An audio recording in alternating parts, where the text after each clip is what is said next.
Hey, welcome to the program. It's the Livin Life and Style Daily Travel Update. I am the host, Eric Tiemann. This daily travel update brought to you, obviously, by Livin Life and Style Travel. Livin Life and Style Travel is a full-service travel agency. They can help you out with anything from business travel to personal travel, everything up to and including uh, vacations, leisure travel, groups, whatever you may need. He can also help with corporate travel management. So if you have a business that does a lot of travel on an annual basis and you have employees and executives going all over the country and you need help, booking rooms, booking venues, booking airline tickets, etc., Living Life and Style Travel can help you out. You can reach them at 816-744-1405. That's 816-744-1405. You can also find them on the web at livinlifeandstyle.com. All right. Well, it is Thursday, April 10th. Welcome to the Livin Life and Style Daily Travel Update. And let's see here. Got a few articles here for you. We're going to touch on declines in tourism, both in Europe and in the United States. It's kind of a two-way street. And a lot of it has to do with a lot of the global news type stuff that is going on. So we will touch on that. We're also going to touch on the 8 ships that are going to enter service for Royal Caribbean Group over the next 5 years. 8 ships in 5 years. That's obviously just a few less than 2 a year. So Royal Caribbean Group has some big stuff coming on. And then some additional news from the Royal Caribbean Group about a change, not even really a change in policy, but just a decision to actually enforce a policy that has been on the books for a long time. So we'll touch on that as well. And then finally, always good to end the day with a little travel inspo as an inspiration. I don't know why they call it inspo, because it's INSPO, but inspiration is like, what is it? INSPER. ATION, I believe. My spelling inspir. No, it's INSPIRATION. My bad. My spelling bee crown was long ago, and all of the advances in modern technology have gotten me a little rusty. So you'll have to excuse me. But we are going to talk about some travel inspo at the end. We're going to talk about some of the newest hotels to open or reopen in the U.S. this year. So, on with the update. Like I said, we're going to start with a little more serious news from Travel and Tour World, published yesterday. U.S. tourism declines. Visits to Europe drop in March. Why you need to know. New data released by the U.S. International Trade Administration reveals a notable decline in overseas tourism to the United States in March 2025. Visits from 20 major international markets dropped by 10.3% compared to the same month last year. The sharpest decline was seen from Western Europe, where travel fell by 17.2%, including a 28.2% drop from Germany and a 14.3% fall from the UK.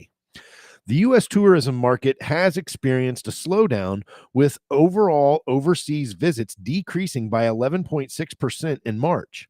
This decline highlights ongoing shifts in global travel patterns, which have been linked to political and diplomatic changes in the U.S., particularly under the Trump administration.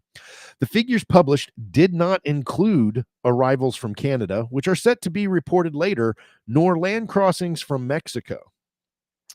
Travel from Europe faces strong headwinds as well. Among the hardest hit regions was Western Europe, with countries like Germany and the UK experiencing considerable declines in the number of travelers visiting the US. Germany's 28.2% drop was particularly significant, raising concerns about the broader impact of US policy shifts on European travel. Despite the overall downturn, data compiled from Cerium indicates that advanced bookings between the US and Europe have dropped 12.6% compared to last year. Although this figure is primarily sourced from online travel agencies, it underscores a trend of declining demand for US travel, which many industry observers attribute to growing uncertainty among European travelers regarding the current political climate. Asia and Eastern Europe show slight resilience. While European tourism to the US has been severely affected, travel from Asia has seen a more moderate decline, with visits falling by just 3.4%. European markets have also shown a modest increase of 1.5%, suggesting that some regions remain less impacted by the global shifts affecting Western Europe. The drop in travel from Europe is consistent with industry reports that have noted a slowdown in demand to visit the US. This trend has been particularly pronounced since the intensification of tensions between the Trump administration and several key US allies. Virgin Atlantic's CFO even warned of slowing demand in recent weeks, reflecting concerns about the long term effects of these geopolitical challenges on US tourism. Global travel trends indicate growing uncertainty. Mabrian, a global travel intelligence platform, analyzed millions of flight searches from January to March of 2025 across key source markets, including the UK, Germany, France, and Japan. Findings reveal a 0.4% year over year decline in overall travel intent from the 27 EU countries. Notably, demand from Germany and Italy was down approximately 1%, signaling growing uncertainty in these markets. However, British demand for U.S. tourism appears to have shown some signs of recovery, briefly surpassing last year's levels in mid March. This resurgence in British interest may reflect a temporary rebound in travel confidence. Despite a slight dip in February, bookings from the UK rose by 1.6% in March, offering some hope amid broader declines.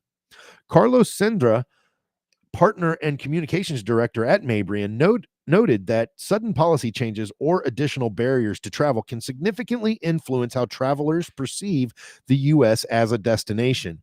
These shifts project a less friendly image of the U.S. as a tourism hub, which could impact travel intent in the short and medium term, end quote, Sendra stated. The decline in international travel to U.S. serves as a crucial reminder of the interconnectedness of global tourism and the potential effects of geopolitical tensions on traveler behavior. It's a fact. It's a fact. I don't know what to say.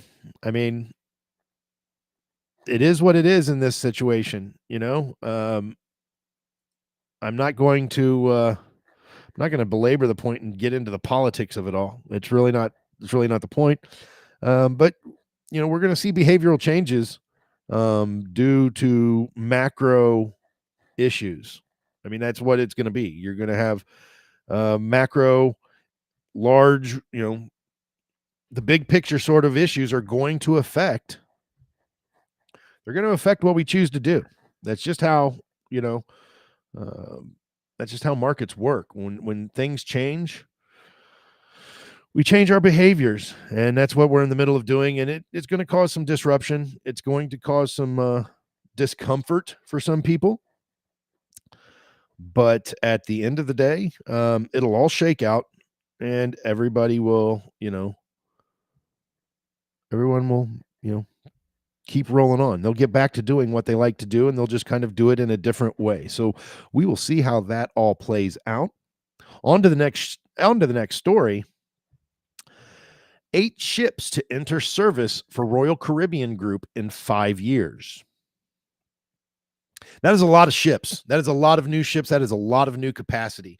And the thing about cruise ships is when they are brand new, people love them. And I do mean love them.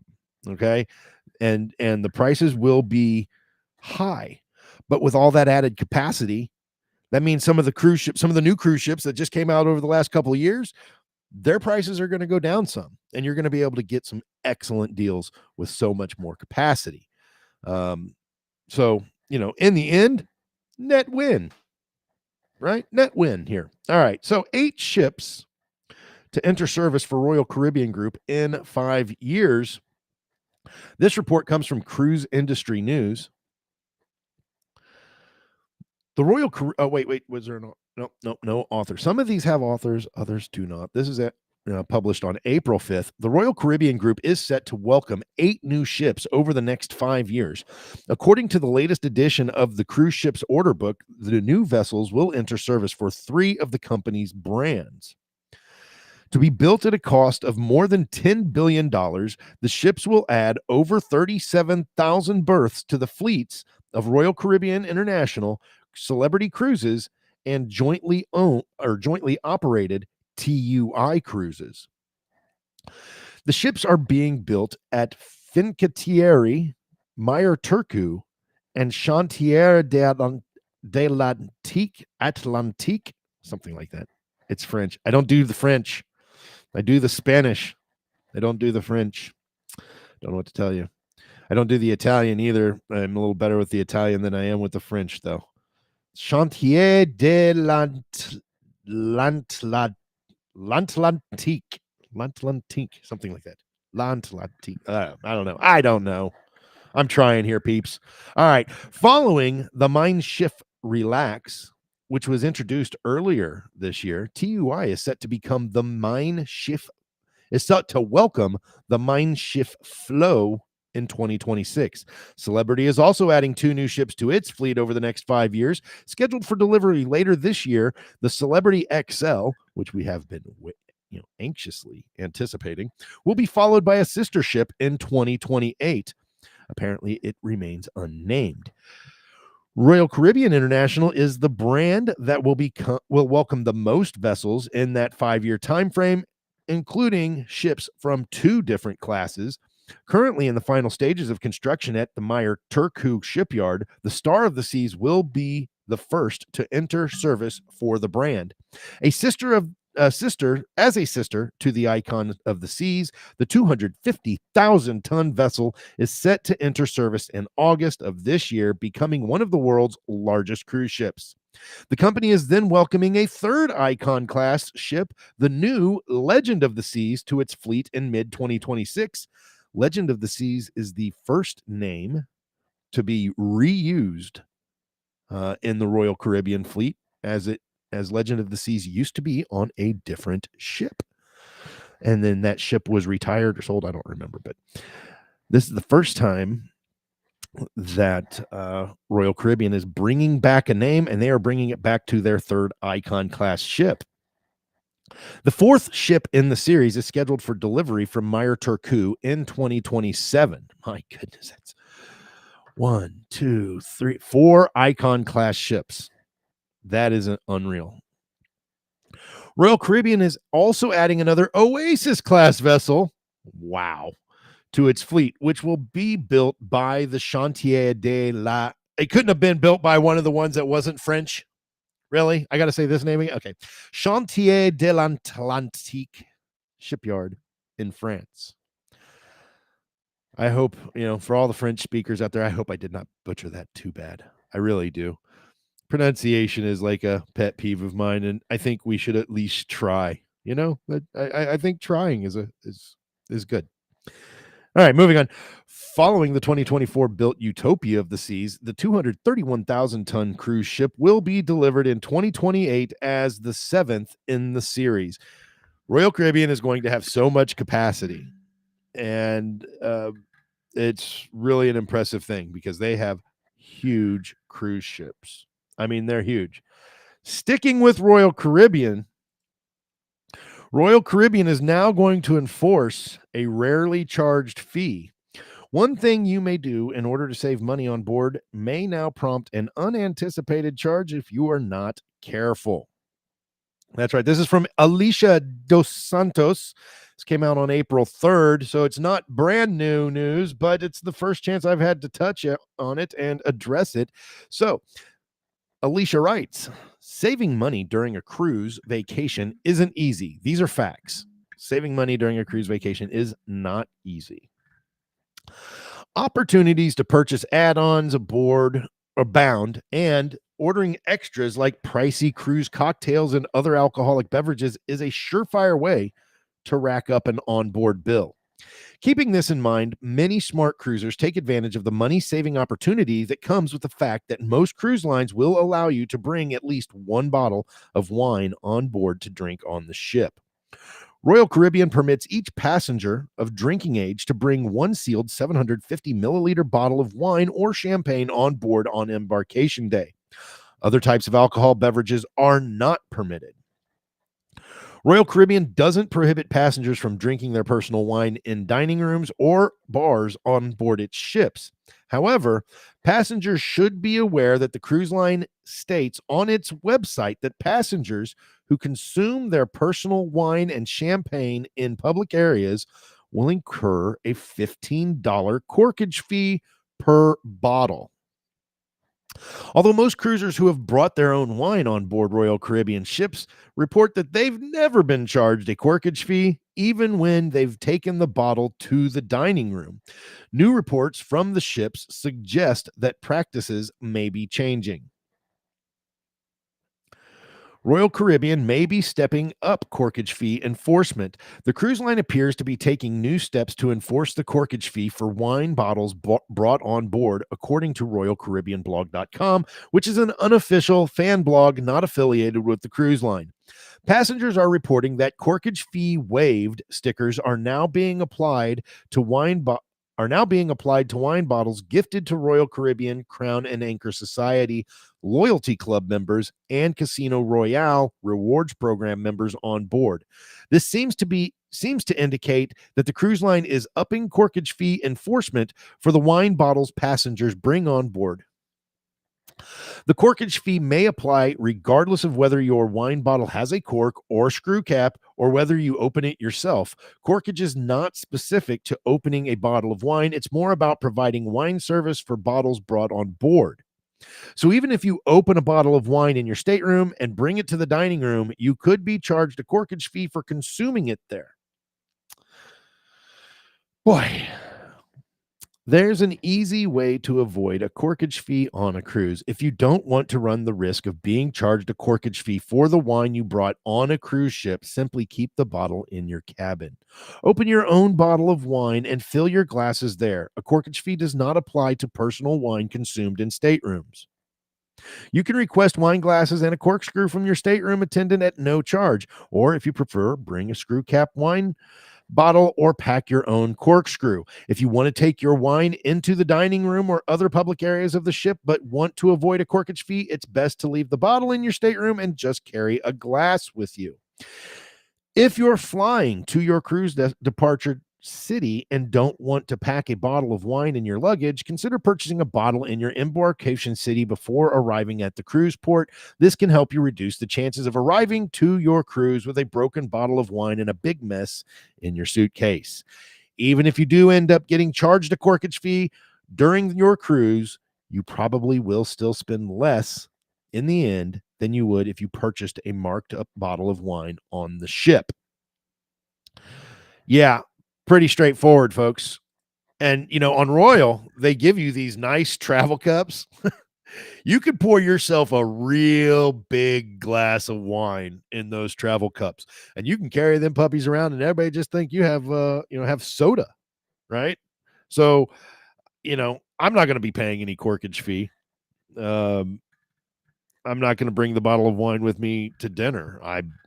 Usually I just will end up drinking a soda with dinner, and even if I did, maybe one glass of wine. I promise you, even going with my wife and we both bring a bottle of wine, that's two bottles of wine, and two bottles of wine is not going to be all we're going to drink on board a cruise ship. So, in the end, you know, just keep the bottle in your room. That's the solution. keep the bottle in your room. Once the bottle's in your room, go fill up your cup. Put the cap on it and enjoy your day. Enjoy your day. All right, time for the inspo. Time for the travel inspo, and this one comes from the Insider Travel Report. Insider Hotels discover the newest hotels to open or reopen in the U.S. This is from Alan Fine, published earlier today. Look at that nice little place. Isn't that fancy? Very Victorian in nature, I believe. So, Alan Fine writes, we're just going to go down his list. His first on his list is in Colorado. It's the Hotel Boulderado, and I got to tip my cap to the Hotel Boulderado. I see what you did there, and I think you did a good job. Pictured above in Boulder, Colorado, will begin a phased hotel. Oh, okay. So in Colorado, Hotel Boulderado, pictured above, that one right there, in Boulder, Colorado, will begin a phased renovation this fall under the direction of AJ Capital Partners in partnership with longtime owners Frank and Gina Day. The restoration will preserve the hotel's historic character while updating guest rooms, public spaces, and dining options. The project is expected to be completed by spring of 2026, at which point the property will join the Graduate by Hilton collection. Interesting. The Boulderado is more than a hotel. It's the pride of the city, an iconic part of Boulder's distinct character and charm, said Ben Weprin, founder of Graduate Hotels and CEO of AJ Capital Partners. Quote, we are thrilled and honored to partner with the Days who have been passionate stewards of this beloved property for over 4 decades. End quote.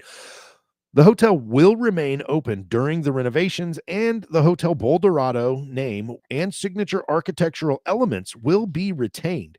We have chosen to partner with AJ because of the magnificent work they've done with other historic hotels like the Chicago Athletic Association, Randolph Hotel in Oxford, and Russack's in St. Andrews. Said the Days, quote, they have the wherewithal to take the Boulderado to the next level, end quote. Located in downtown Boulder near Pearl Street Mall, the University of Colorado, and local cultural venues, the hotel originally opened in 1908. It is a member of the Historic Hotels of America and listed on the National Register of Historic Places. For more information, you can visit hotelboulderado.com. I really do like that name, Boulderado. Hotel Boulderado. Excellent, excellent, excellent. All right, what's next? In Georgia, Grand Hyatt Atlanta in Buckhead has completed a multi-phase renovation, updating accommodations, dining, meeting, and public spaces. The redesign, led by DLR Group and Design One Studio, blends modern upgrades with the hotel's longtime identity, including its signature Japanese Zen garden and 30-foot waterfall. This, quote, this most recent transformation signals an exciting evolution for Grand Hyatt in Buckhead, said Christy Cotton Morris, general manager. As we unveil this new chapter, we are committed to creating spaces that inspire and connect, end quote. Renovation highlights include a redesigned lobby with a relocated front desk, marble flooring, and a new 24-hour market featuring local brands like Boon Boona Coffee and Curie's Cookies. Curie's Cookies. A phone booth dubbed The Nest provides a private call space. The Fabled, a new lounge overlooking the garden, offers literary-themed cocktails and small plates by Chef Bradley Jones. On the lower level, Cassis now serves as a Mediterranean-inspired breakfast venue with views of the 2-story garden. The hotel also debuted Le Petit Chef, a 3D dinner experience at Cassis featuring a 5-course menu guided by a miniature animated chef. Meeting and event spaces have been refreshed across the more than 42,000 square feet, including a 1,000 capacity ballroom, updated meeting rooms, and a reimagined outdoor terrace with fire pits. For more information, visit Hyatt.com/Grand Hyatt, and then like all of this other stuff. ENUSATLGH Grand Hyatt Atlanta and Buck. My guess is if you just Google search Grand Hyatt Atlanta in Buckhead, you'll probably find the website. That would be, or if you're on the Insider Travel Report, you can just click the link. But what I said is probably easier. Next up, Massachusetts. The Omni Parker House in downtown Boston has announced a comprehensive renovation set for completion in summer 2025. The project includes updates to all 551 guest rooms, including 57 suites, to 23,000 square feet of meeting and function space, and the lobby.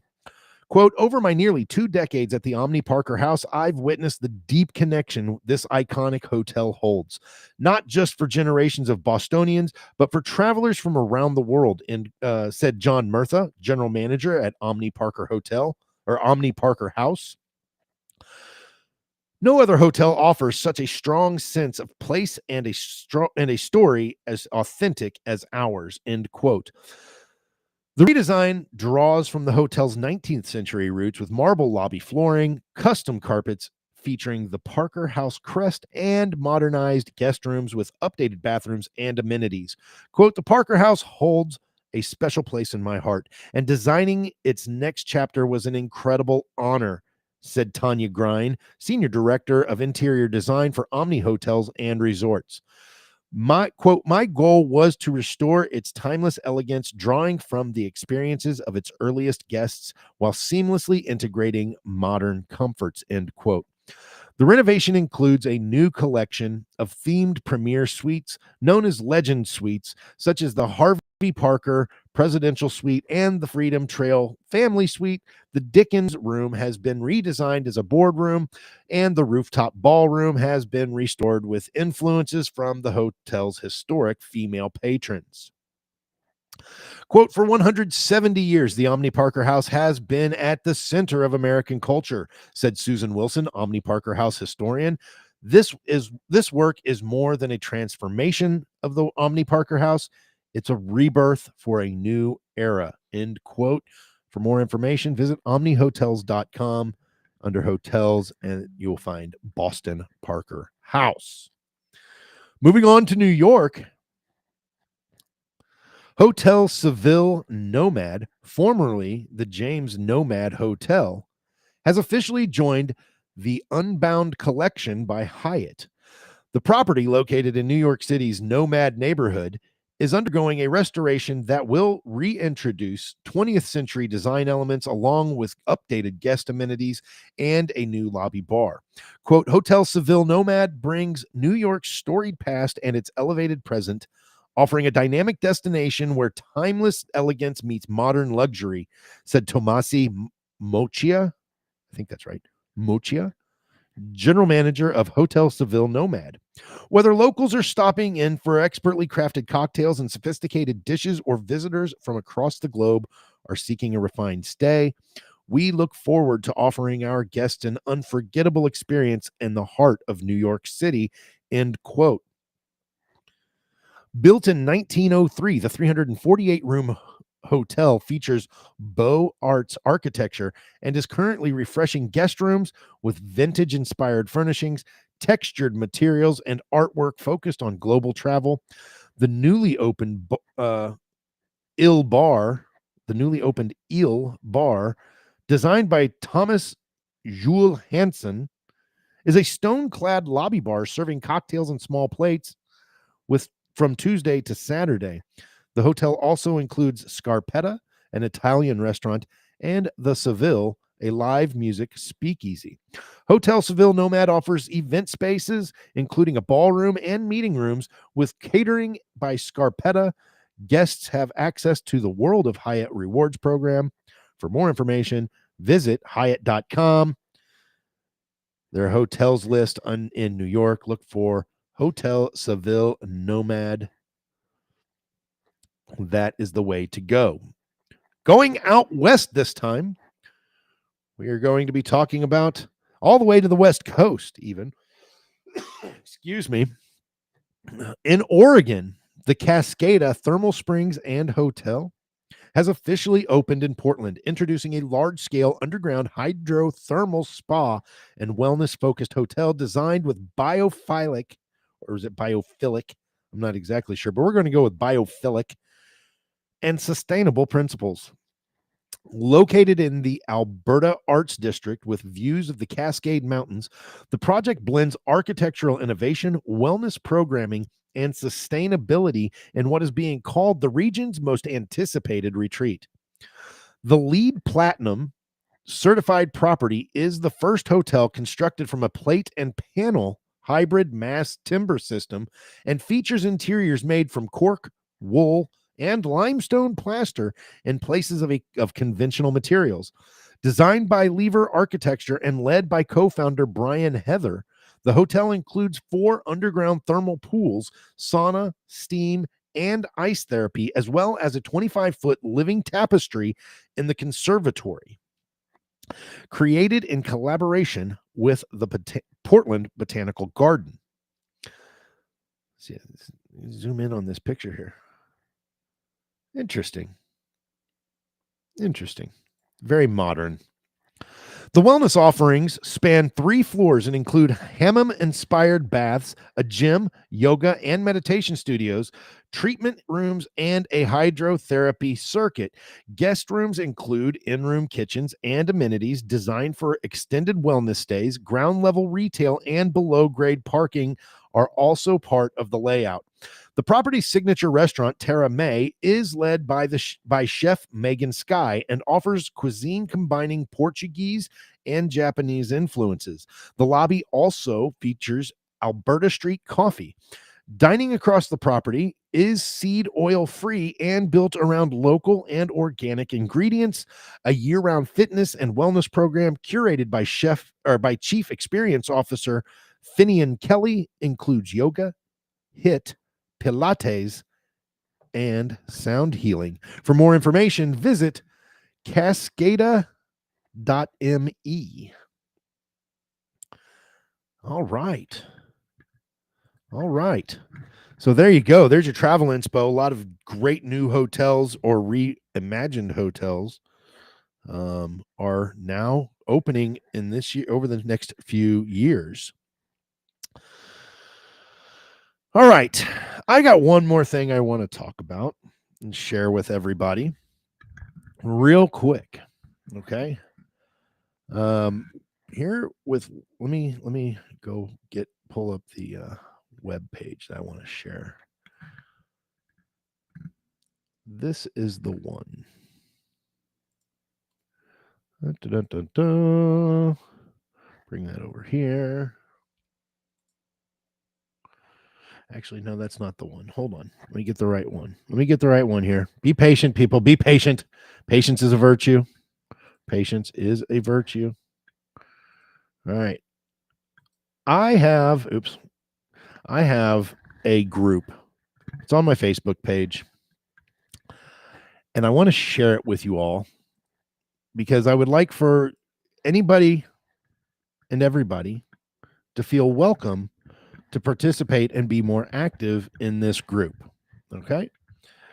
So, if you are within the sound of my voice, you are invited to join my social group. Okay?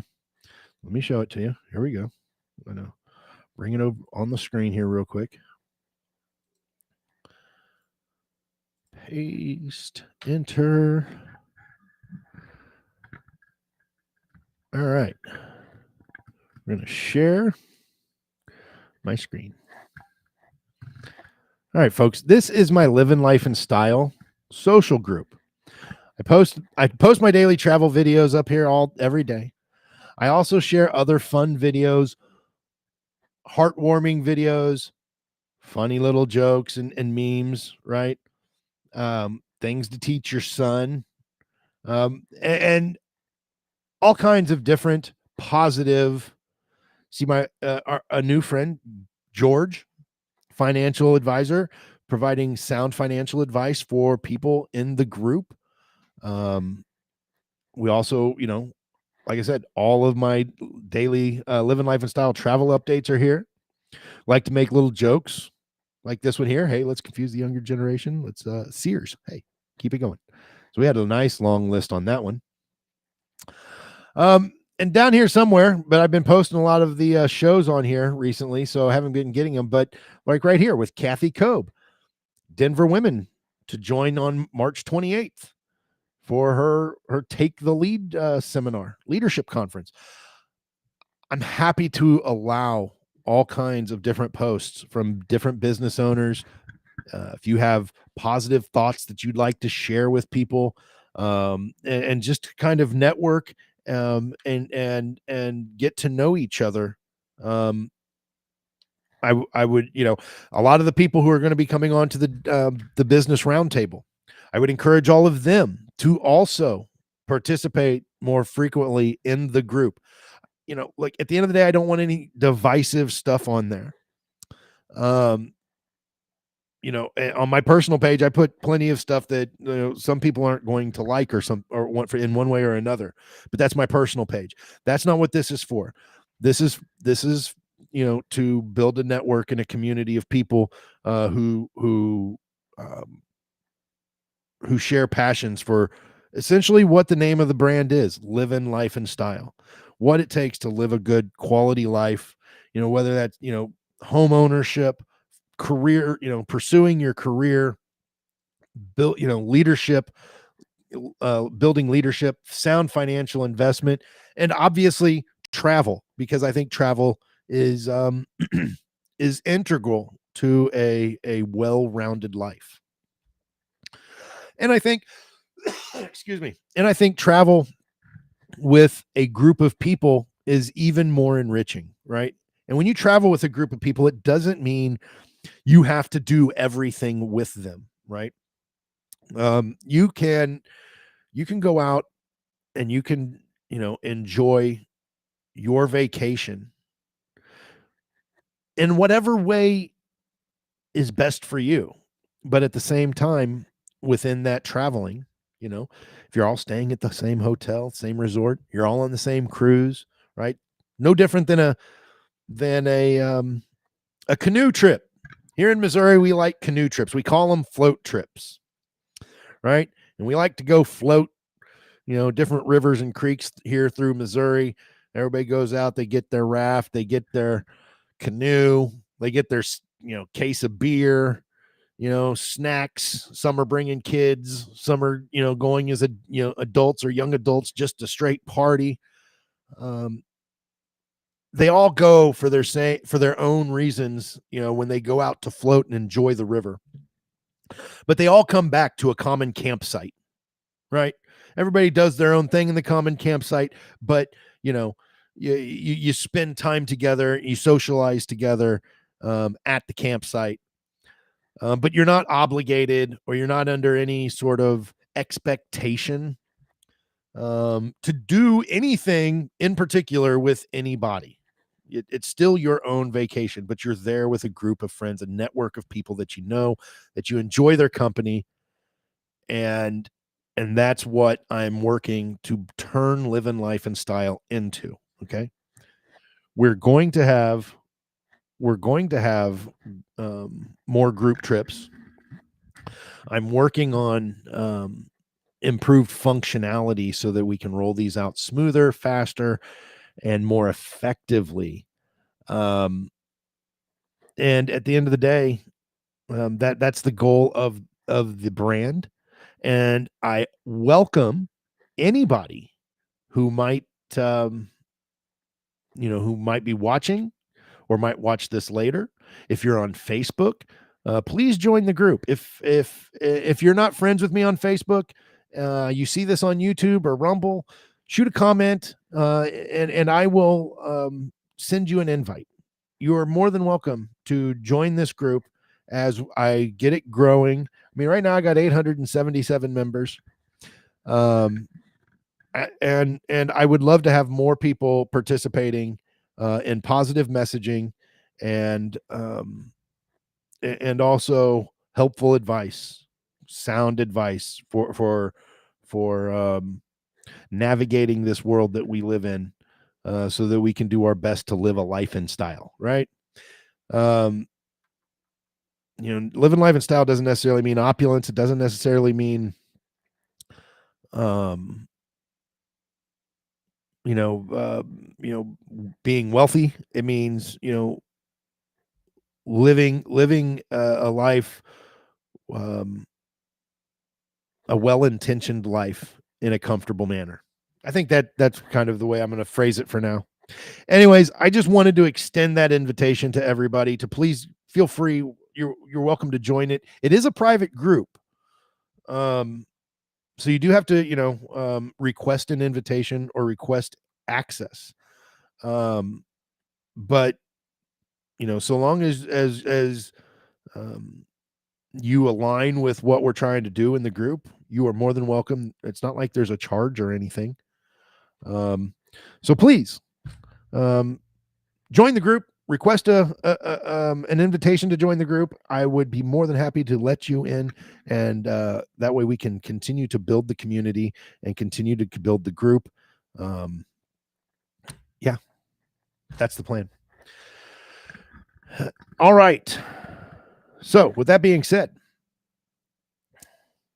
please like the video, hit the subscribe button, hit the notification bell, hit all the things, Share it with your friends. Let people know that the daily travel update, the Livin Life and Style daily travel update, comes on at 11 a.m. And they can stream it live or they can review it at any time they wish. With that being said, I'm going to go ahead and hop off here for the day. It's been the daily Livin Life and Style daily travel update for April 10th, 2025, brought to you by Livin Life and Style Travel, a full-service travel agency with everything from business to personal travel, including leisure vacations and groups, events, meetings, seminars, the whole 9 yards. Livin Life and Style can help you with all those things. Even corporate travel management.